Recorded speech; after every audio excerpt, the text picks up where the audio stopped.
Ассалаумағалейкум. Жағдайларыңыз қалай? Машинаны көрсетіп керек дегенбіз біз сізге. Бұл кісі кім болады? Папам. Папан? Естімей ма папан? Да ты чё? Кім бар енді жақта? Басқа біреу бар ма естіртетін? Жоқ, мына жерде только андай естімейтін адамдар жұмыс істейді. Мына жерде естімейтін адамдар жұмыс істейді? Енді қалай түсіндіреміз? Сіз маған беріңіз, мен папаға түсіндіріп беремін. Сен өзің түсіндіріп бересің ба? Серьезно? Онда машинаны көрсетіп жүрейік, папаны айтшы. Söndür дейді. Бас дейді. Қызым, сен есің кім? Аяла. Аяла? Өзің нешедесің? 8-ден.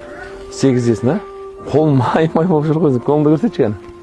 Мынағар қол бәрі май. Неше баласыңдар? 2 баламыз. Маман қайда? Мамам жұмыста. Қайда жұмыс істейді? Қол жуып жұмыс істейді. Маман екеулерін бірге сөйлеп, папана түсіндіресіңдер, иә? Жоқ, мамам да сөйлемейді мен. Маман да сөйлемей ма? Үйде сонда сен ғана сөйлейсің ба үйде? Мен түсіндірем. Қиын емес пе саған? Қиын емес. Негізі естігің келе ма папа маман даусын? Сен арманың не? Арманым папа мен мама сөйлеу үшін. Папа мен мама сөйлеу үшін? Жаным сонымен. Алладан.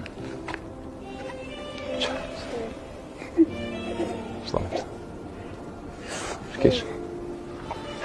Арман орындалсын деп Алладан дұға етем. Бүттім. Жылама. Құлыншақ кішінтай ғана жүрегінен сен. Бірақ папа маманы сөйлеп кету, бір Алладан ол. Дұға етеміз, ол кісілердің даусын шығарсын, сөйлеп кетсін деп. Бірақ бүгін біз сенің басқа бір кішінтай арманды орындауға келдік. Ол арман Қарекет қайырымдылық қорынан сіздерге бүгін баспана, жан.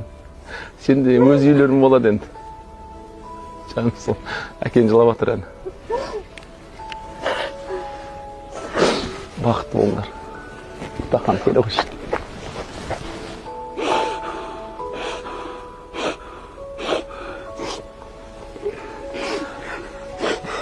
Бұл қуанышын жасы ғой. Оңай емес.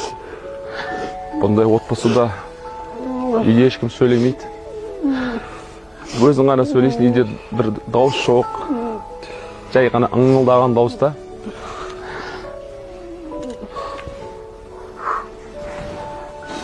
Бүгін Қарекет қайырымдылық қорының кезекті баспанасын отбасыға табыстаймыз. Құтты болсын. Рахмет деген сөз, білемін. Мамасы жұмыста екен, мамасын да қуантайық. Бізбен болыңыздар.